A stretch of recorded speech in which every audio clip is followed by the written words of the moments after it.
బాబు గారి పాలసీ ఏంటి? From the beginning ఆయన మొట్టమొదటిసారి పాలకుడైనప్పటి నుంచి కమ్యూనిస్టులకు ఆయనకి పడంది కూడా అందుకే.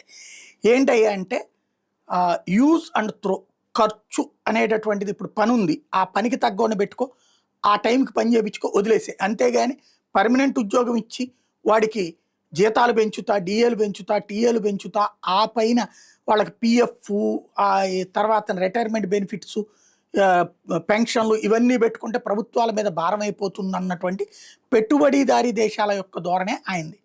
అందుకనినే ఉద్యోగ భద్రత కంటే కూడా ఉద్యోగ అవసరం తీర్చుకోవాలన్నటువంటి యాటిట్యూడ్తోనే సాగుతుంది. అవుట్ సోర్సింగ్ కాంట్రాక్ట్ ఉద్యోగ విధానాన్ని తీసుకొచ్చిందే చంద్రబాబు గారు. అవుట్ సోర్సింగ్ కాంట్రాక్ట్ ఉద్యోగ విధానాన్ని అంతకుముందు లేదు. అది ఆయన హయాంలోనే ప్రభుత్వ ఉద్యోగం వస్తుంది కానీ వాడు అవుట్ సోర్సింగ్. ప్రభుత్వ ఉద్యోగికి వచ్చే జీతం ఇతనికి రాదు కానీ ప్రభుత్వ ఉద్యోగి. ప్రభుత్వ ఉద్యోగికి వచ్చే బెనిఫిట్స్ ఏది, ఓల్డ్ పెన్షన్ స్కీమ్లో ఉండే బెనిఫిట్స్ ఏది ఇతనికి రావు. రిటైర్మెంట్ టైంకి కూడా ఏమీ ఉండదు భద్రత. రిటైర్మెంట్ తర్వాత అసలు భద్రత ఉండదు. కాంట్రాక్ట్ ఉద్యోగికి ఉందా, వీళ్ళకు ఉందా, అవుట్ సోర్సింగ్ వాళ్ళకి లేదు. కానీ మేము ప్రభుత్వ ఉద్యోగులు అని సంతృప్తిపడి అలాగే దశాబ్దాలుగా బతికేస్తున్నారు. అలాంటి పరిస్థితి తెచ్చింది బాబు గారు. ఆ ఫార్ములా తెచ్చింది బాబు గారు, పాలసీ తెచ్చింది బాబు గారు.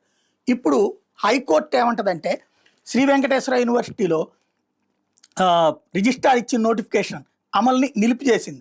ఏదైతే అవుట్ సోర్సింగు కాంట్రాక్ట్ సేవల విధానంలో తాత్కాలిక పోస్టులు భర్తీ చేయడానికి తప్పుపట్టింది. న్యాయబద్ధంగా నిర్ణయాలతో విద్యాసంస్థలు అడ్డాకూలీల కేంద్రాలుగా మారుస్తారంటూ నిలదీసింది. ఊరుకోబోమని ఘాటుగా వ్యాఖ్యానించింది.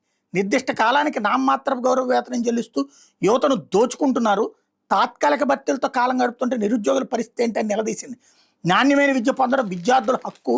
అకాడమిక్ కన్సల్టెంట్ల పోస్టులు చట్టంలోనే లేవు. అసలు విభాగాల వారీగా పోస్టుల భర్తీల్లో రూల్ ఆఫ్ లా అన్నటువంటిది ఎక్కడుంది అన్నటువంటి పాయింట్ని ఇక్కడ ప్రధానంగా ప్రస్తావించుకొచ్చింది. రిజర్వేషన్ అమలు చేయాలి, ఆ విధానాన్ని పాటించట్లేదని వ్యాఖ్యానించింది. పూర్తి వివరాలతో కౌంటర్ దాఖలు చేయాలని ప్రభుత్వము అట్లాగే ఎస్వీ అధికారులను ఆదేశించింది. పోస్టుల భర్తీ విషయంలో ముందుకెళ్లేందుకు వీలు కల్పిస్తూ సింగిల్ జడ్జి ఇచ్చిన ఉత్తర్వులు అమలు నిలుపుదల చేసింది. హైకోర్టు న్యాయమూర్తులు జస్టిస్ పొట్టి దేవానంద్, జస్టిస్ హరిహరనాథ్ శర్మలతో కూడిన ధర్మాసనం శుక్రవారం ఈ మేరకు ఆర్డర్స్ ఇచ్చింది. రూల్ ఆఫ్ రిజర్వేషన్ విరుద్ధంగా నెలవారీ గౌరవ వేతనం ప్రాతిపదికన వెంకటేశ్వర యూనివర్సిటీలోని వివిధ భాగాల్లో అకాడమిక్ కన్సల్టెంట్ పోస్టు భర్తీ కోసం ఏడాది అక్టోబర్ 31 నోటిఫికేషన్ ఇచ్చారని డిపార్ట్మెంట్ ఆఫ్ కామర్స్ అకాడమిక్ కన్సల్టెంట్గా పనిచేస్తున్న డాక్టర్ కె కిషోర్ కుమార్ రెడ్డి మరో ఇద్దరు హైకోర్టు సింగిల్ జడ్జి దగ్గర వ్యాజ్యం వేశారు. నోటిఫికేషన్ రద్దు చేయాలని కోరారు. జోక్యం చేసుకోవడానికి సింగిల్ జడ్జి నిరాకరించారు. సింగిల్ జడ్జి ఉత్తర్వులను సవాల్ చేస్తూ పిటిషన్లు ధర్మాసనం ముందు అప్పీల్ చేశారు. శుక్రవారం విచారణ జరిపి ధర్మాసనం తాత్కాలిక ప్రాతిపదికన పోస్టుల భర్తీని తీవ్రంగా తప్పుపట్టింది.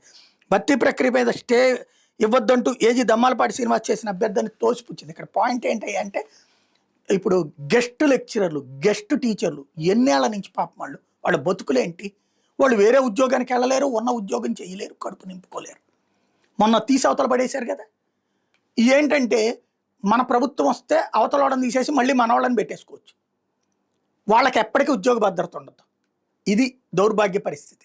దీని మీద హైకోర్టు సీరియస్ అయిన నేపథ్యంలో వాస్తవంగా ఈ శాఖ నారా లోకేష్ గారి శాఖ, చంద్రబాబు గారి ప్రభుత్వపు నిర్ణయం ఇది పెద్ద వినడానికి చాలా అద్భుతంగా ఉంటుంది. అకాడమిక్ కన్సల్టెంట్ ఏంటంటే అక్కడ చేసే లెక్చరర్ ఉద్యోగాలకి ఇట్లాంటి పేర్లు అనమాట. పేరు గొప్ప ఊరు దెబ్బ లాంటి పదవులు అనమాట. తీవ్ర ఆగ్రహం వ్యక్తం చేసింది హైకోర్టు.